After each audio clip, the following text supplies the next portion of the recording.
Shalom les enfants de Dieu, que Jésus-Christ, le Dieu de Branham, vous bénisse. Je sais bien que vous vous portez bien, vous êtes en parfaite santé, partout vous êtes sur les 4 points de la terre. Nous allons nous partager juste un petit point dans quelques minutes. Moïse avait rencontré le buisson ardent. Le 5 minutes de Moïse dans le buisson ardent, cela a changé le vieux Moïse.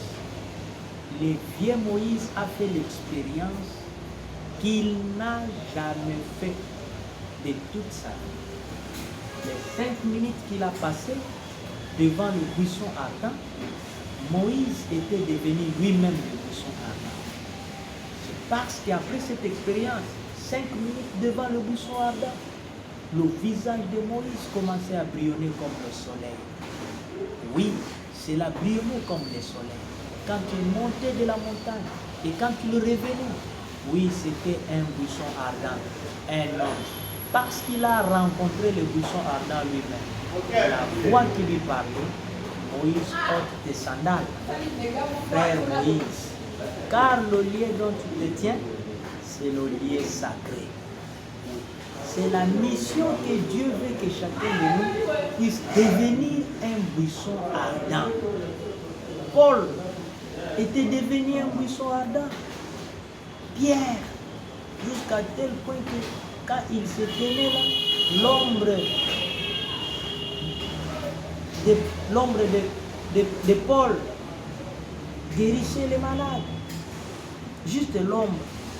Pierre prononçait que la parole. Juste sa présence, les malades sont guéris. À combien plus forte raison, toi, mon frère et ma soeur, tu dois devenir un buisson ardent. Une lumière surnaturelle en toi. Même les sorciers n'auront plus à jouer avec toi, frère. Quelque chose que ta famille a déclaré. Oh, l'oncle a dit, oh, tante a dit. Qui est ton oncle devant la parole? Qui est ta tante devant la parole? Frère, oubliez les histoires ancestrales, non? Oubliez ça, frère. Oh, l'oncle m'avait dit, oh, tante m'avait dit. Ton oncle, quel rapport qu'il a avec l'alliance de Christ? Est-ce que le souffle de vie que tu as, c'est ton oncle que tu avais donné? Ton oncle t'avait donné ça. Ta tante t'avait donné ça. L'auteur du souffle que tu as, il prend soin de toi. Tu dois devenir un buisson ardent. Le Saint-Esprit encore, la puissance de Dieu encore, tu deviens une nouvelle créature. Frère, je t'exhorte, même si tu avais rétrogradé combien de fois, reviens auprès de Jésus, tu verras la gloire, frère. On ne prépare pas le ciel quand on est encore dans le tombe. Tu dis non, moi j'attends quand je serai dans un cercueil, à ce moment-là je commence à préparer le ciel. Non, frère, la mort n'est pas même le terminus. Nous les chrétiens, nous n'avons pas peur de la mort, hein, frère. C'est une belle voiture. Quand cela vient m'emporter pour m'amener dans la gloire, je suis très heureux.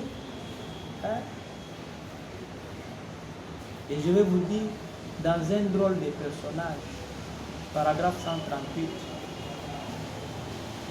la traduction Shekinah, frère Branham dit, Dieu n'est pas un objet lointain ou quelque chose d'historique. Non, Dieu est réel, il est dans la nature. Regarde juste à côté de toi, là, Dieu est là. Dieu est dans ton frère, Dieu est dans ta sœur, Dieu est dans sa parole. Dieu est la parole. Jésus-Christ est la parole. Le nom nouveau du Seigneur Jésus-Christ est la parole. Frère, si tu veux voir Dieu, observe seulement la parole, tu verras Dieu. Et la Bible, c'est la parole écrite. Et le message, c'est la parole parlée. Shalom. Que Dieu vous bénisse. Que Dieu prenne soin de vous. Pensez une minute juste pour Jésus-Christ. Et dis seulement merci Seigneur Jésus-Christ pour frère Branham. Que Dieu vous bénisse. N'ayez pas honte de frère Branham, hein, frère. Car le ciel que tu vas entrer, oh, c'est le ciel donné à l'homme. Où le chien est entré, le cheval est entré, un fauteuil est entré, frère. Il y a mis sur des côtes. Mais il y a beaucoup de gens à Moloko, une âme vivante. Donc Christ a versé son sang. Pourquoi t'allons la qui connaît? Pourquoi t'allons en désordre, frère? Dieu vous bénisse. Soukeliwan.